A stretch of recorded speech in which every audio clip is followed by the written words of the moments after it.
Charles Wearer was not just another politician.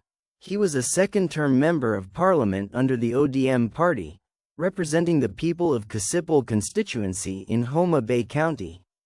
Known for his strong voice in parliament and hands-on involvement in community development, he was considered a man of the people. He focused on education, healthcare access, and local infrastructure, often putting political drama aside to serve his constituents. He wasn't a loud or divisive figure in national politics. If anything, he was respected for his quiet, determined service. And that's exactly why his assassination has left the country stunned. What happened? On the night of May 4, 2025, in Nairobi's Woodley estate, just a short distance from his residence, Charles Ong'Ondo was ambushed by unknown assailants. Eyewitnesses described a chilling scene: masked gunmen emerging from the shadows, firing multiple shots at close range, and disappearing before anyone could respond. Were was rushed to the hospital, but by the time they arrived, it was too late. He was pronounced dead on arrival.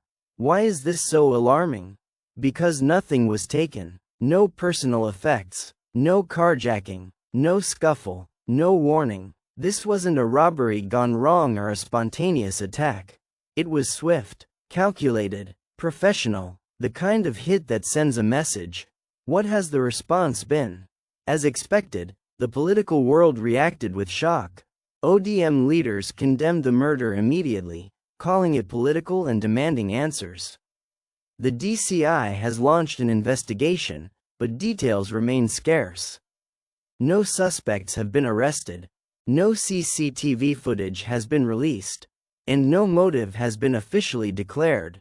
In response, the Speaker of the National Assembly called for enhanced protection for elected leaders, noting a rise in political tensions and growing insecurity.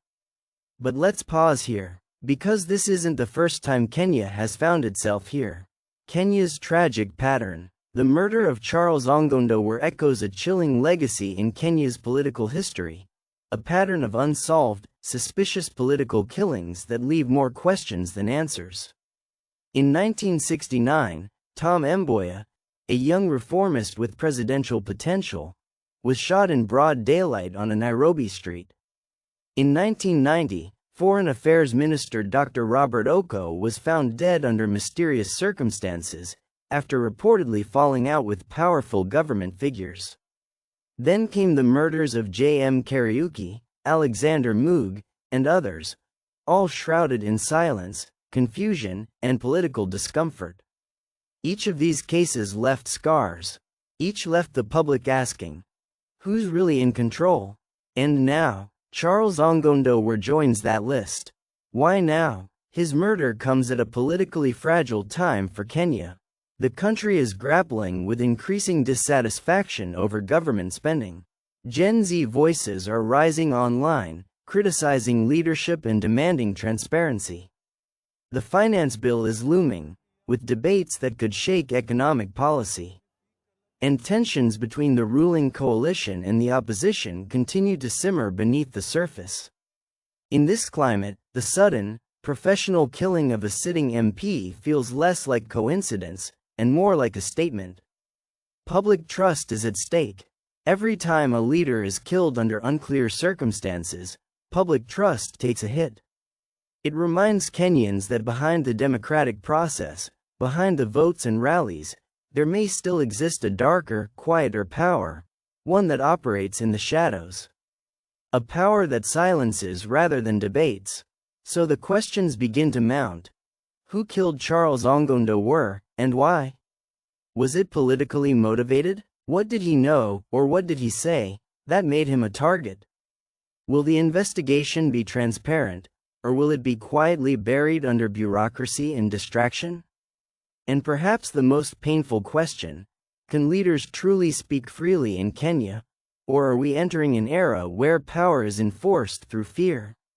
Why this matters, even if you're not from Kasipul. It's easy to dismiss this as a politician's problem, but that would be a mistake. Because when an elected leader can be gunned down in cold blood, without consequence, what message does that send to the average citizen? It says no one is truly safe. It says power is protected, not people.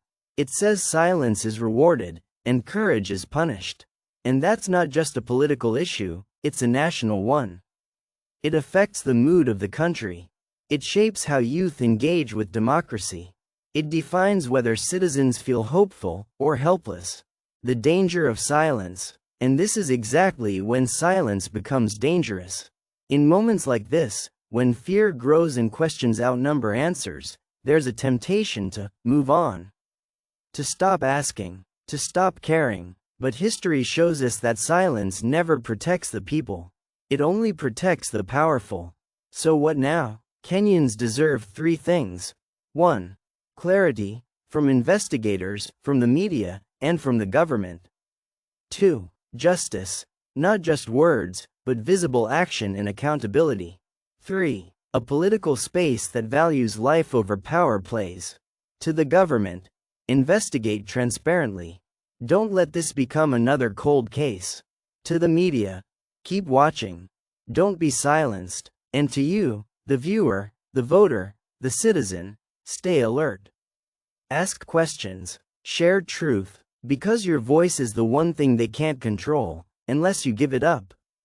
This is the Kenyan Star. And the story doesn't end here.